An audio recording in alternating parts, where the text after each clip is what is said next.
Welcome back for another video. In today's video I'll be running through my Gameweek 12 team selection, transfer plans and thoughts heading into this game week. If you missed my Gameweek 12 captains video, make sure you give that a watch too, a link will be on screen at the end. If you'd like to follow my team throughout the season, don't forget to subscribe to the channel.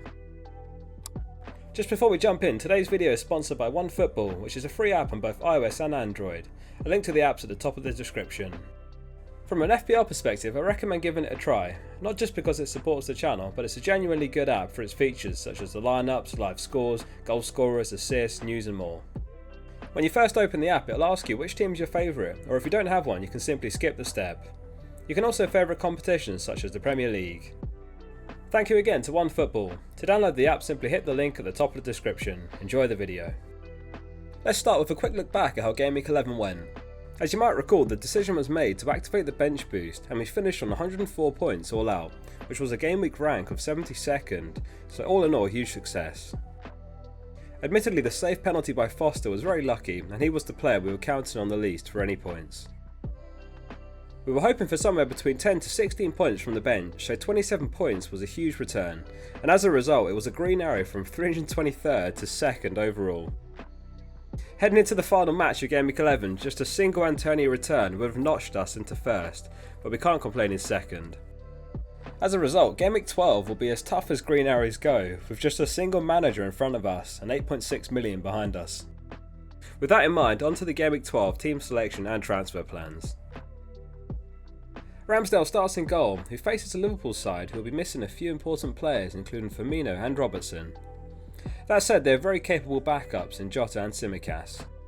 Arsenal have only conceded 4 goals in the last 8 since Ramsdale made his debut and broke into the starting 11. Over that period they've kept 5 clean sheets and given up 9 big chances, which is the fewest in the league. However, they're second bottom on the Game Week 12 clean sheet odds, so it'll be a tough ask to expect much from Ramsdale away at Anfield. If Arsenal do concede, we'll be hoping Trent is involved. We'd previously talked about how Trent's the type of player who can get you a good return even in the game weeks he concedes, and that's exactly what we saw in Game Week 11. Last game week he got a goal and an assist for 12 points despite conceding 3 goals, which was his 4th double-digit return of the season. He's had more double-digit returns than the likes of Son and Antonio. Trent has an expected goal involvement of 4.9 for the season, which is the most among all defenders. Next up is REECE James, who is currently the most value for money player in the game, returning 10.7 points per million. He's had a couple of rises over the break, but he's still great value. He faces a Leicester side who have kept just 1 clean sheet all season, which is the second worst, and have conceded 18 goals, which is the 5th worst along with Leeds. In 5 starts he scored 4 goals and 3 assists, which is not sustainable, but he's a player capable of getting an attacking return in any game. Cancelo continued his outstanding season with 2 assists in the win against Man United in Game Week 11, and now has 4 league assists for the season, which is the same as all of last season. He plays at home against Everton, who are still missing Calvert-Lewin, and what makes him such a great pick is his flexibility to play in left back or right back. Everton are rock bottom on the Game Week 12 clean sheet odds, and Man City are top, so we'll be hopeful for another Cancelo return. REECE James' teammate CHILWELL starts for a slightly risky double up in defence. He faces his former side Leicester, so he could be especially motivated for a win. And like the rest of the back 4, he's shown his capability to get attacking returns, which makes him such a great pick. The fixture schedule is about to get very condensed with 10 game weeks in 6 weeks, so we're bound to suffer from rotation over that run, but hopefully it'll be minimal. Salah gets the armband for Game Week 12. He's 50 points clear as the highest scoring player, so it's hard to look beyond him with the form he's shown all season long. This season he's also top for expected goals, big chances created and shots in the box among all players, all 3 of which are useful metrics for predicting attacking output. Liverpool could struggle with the lack of depth later in the game, but Salah could easily have done damage by then. Foden is a slight worry for Game Week 12, as Man City face PSG midweek in the Champions League in an important match for the top spot in the group, followed by an important match against West Ham, who they're tied with on 23 points. However, the nature of owning Foden and Cancelo is that they'll miss the odd game here and there, but they have a very high ceiling, which they've shown us this season. On the other hand, City are 3 points behind Chelsea, so Pep may see these fixtures as important enough to play Foden throughout, and this season he's certainly rotated less than usual.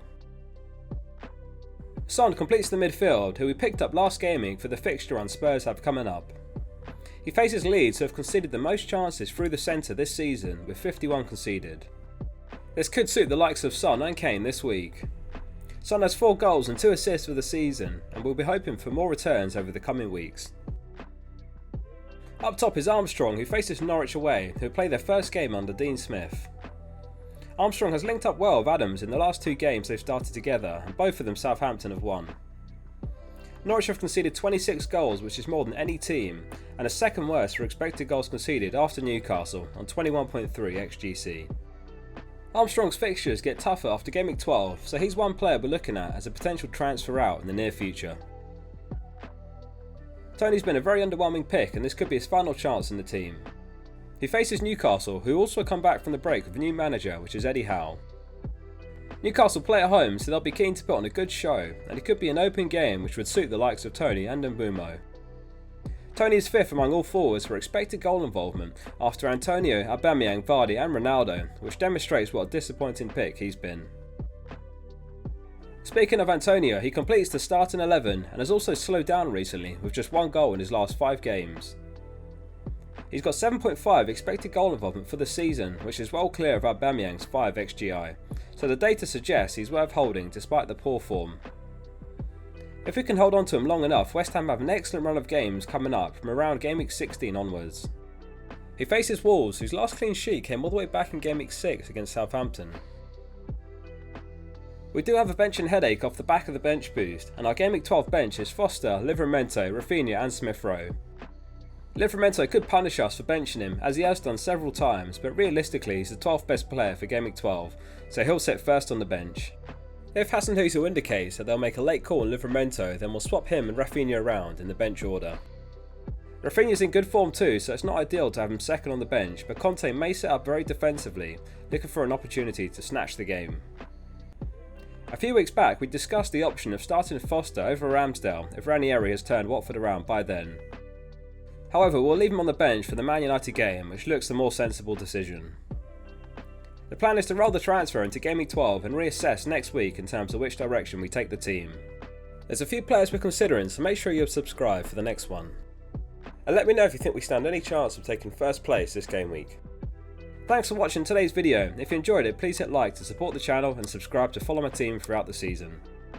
Let me know in the comments how your Gameweek 11 went and what your plan is for Gameweek 12. I read every comment, so if you enjoyed the video, let me know. If you missed the Gameweek 12 Top 100 All-Time Managers video or the Gameweek 12 Captains video, a link to both are on screen now.